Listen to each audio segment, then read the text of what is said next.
Assalamualaikum warahmatullahi wabarakatuh.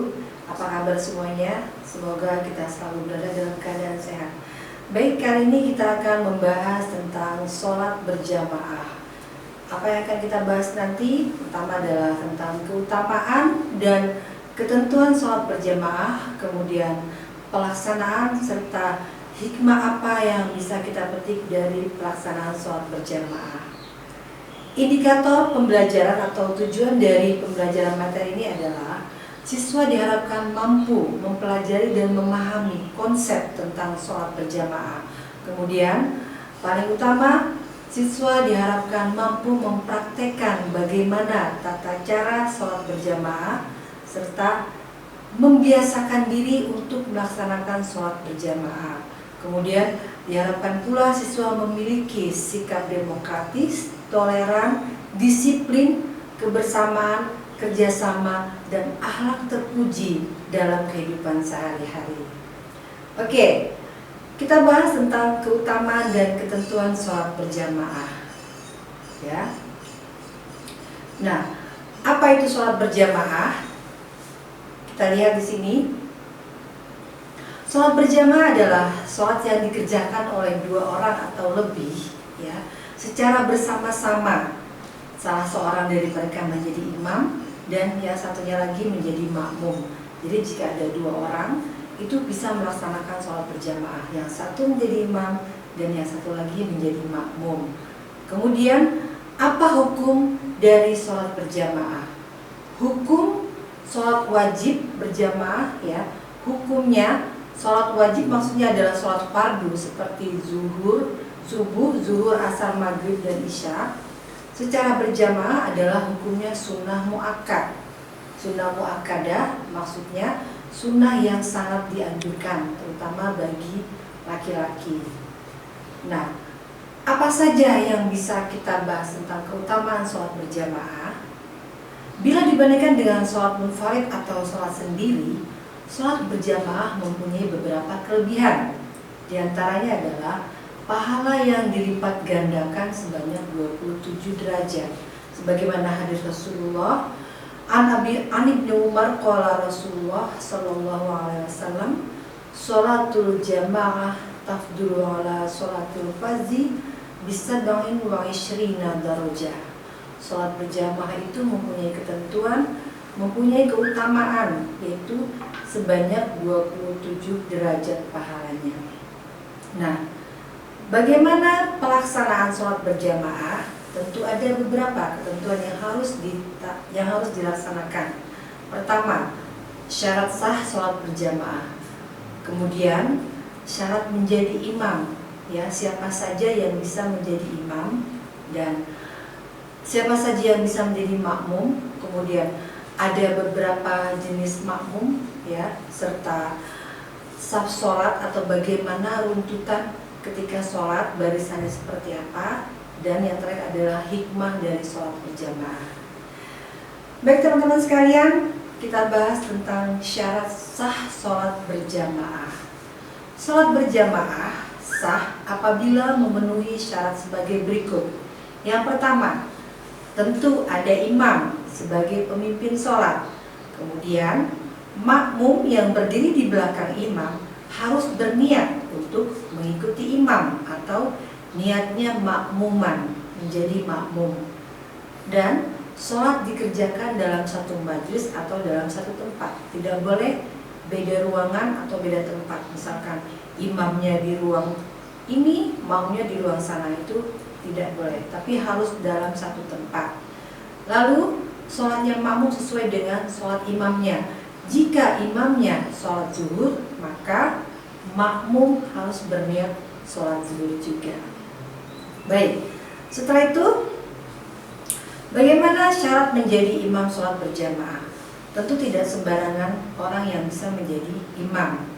Adapun syarat seseorang sah atau bisa dikategorikan boleh menjadi imam, antara lain, orang itu harus mengetahui syarat dan rukun sholat, serta perkara apa yang membatalkan sholat. Lalu dia harus fasih dalam membaca ayat-ayat Al-Quran, kemudian luas wawasannya tentang agama, berakal sehat, balik, kemudian berdiri pada posisi paling depan, dan imam itu adalah seorang laki-laki. Adapun jika seorang perempuan menjadi imam, maka makmumnya harus perempuan. Tidak boleh seorang laki-laki bermakmum kepada imam perempuan. Dan satu lagi, orang tersebut tidak sedang bermakmum kepada orang lain.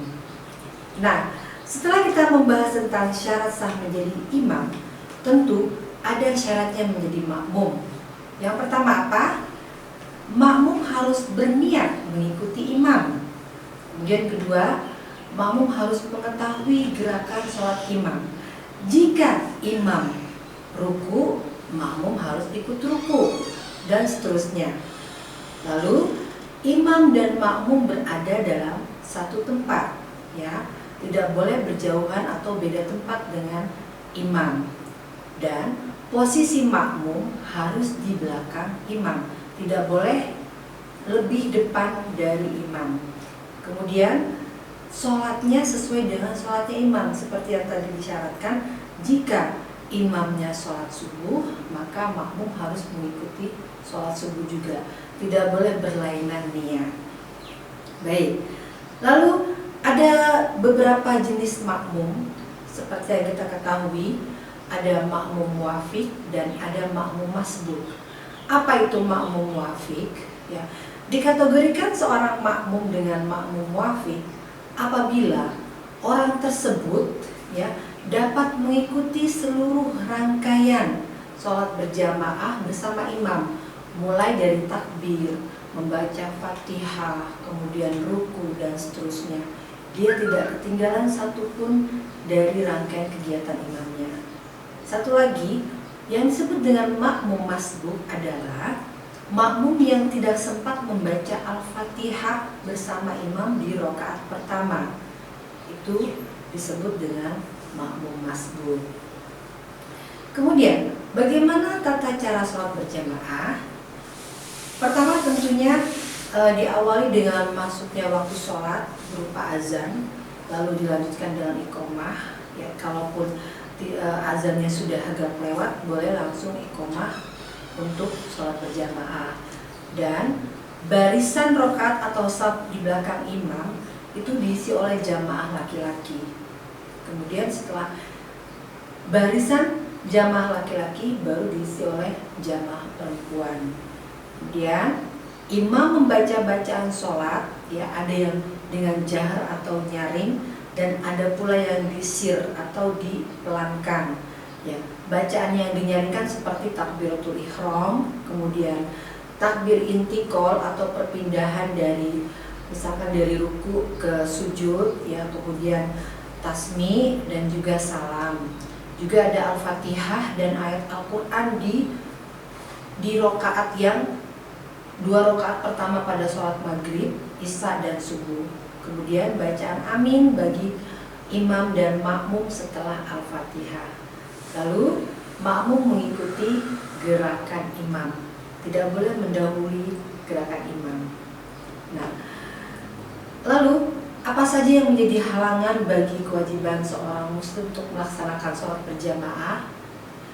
Jika terjadi hujan deras, ya, yang sangat tidak memungkinkan untuk bisa pergi ke masjid atau untuk berjamaah, ya, itu boleh, ya, meninggalkan jamaahnya. Atau dalam keadaan sakit yang memang tidak bisa untuk bangun dari tempat tidur, atau sakit yang memang tidak bisa untuk mengikuti jamaah, kemudian ada desakan ingin buang air besar, air kecil, itu boleh tidak berjamaah. Atau ada juga yang mengatakan jika setelah makan sesuatu yang berbau menyengat, ya, itu boleh tidak berjamaah, khawatirnya ketika dia bercampur dengan jamaah lain akan mengganggu dari bau nafasnya tersebut.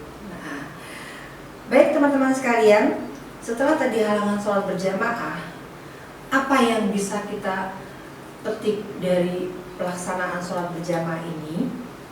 Ya, sholat berjamaah itu bisa menguatkan persaudaraan, kemudian menambah keakraban, menambah kedisiplinan ya bagi kita semuanya. Nah, hikmahnya tentu bisa kita dapatkan tadi seperti yang saya sebutkan, hikmahnya kita bisa mempererat tali silaturahim, kemudian menambah rasa kebersamaan kita, serta menumbuhkan sikap demokratis, toleransi, saling memahami dan bekerja sama. Demikianlah yang dapat saya sampaikan dari materi tentang sholat berjamaah. Semoga ada manfaat yang bisa kita petik bersama. Terima kasih, sampai bertemu di lain kesempatan. Assalamualaikum warahmatullahi wabarakatuh.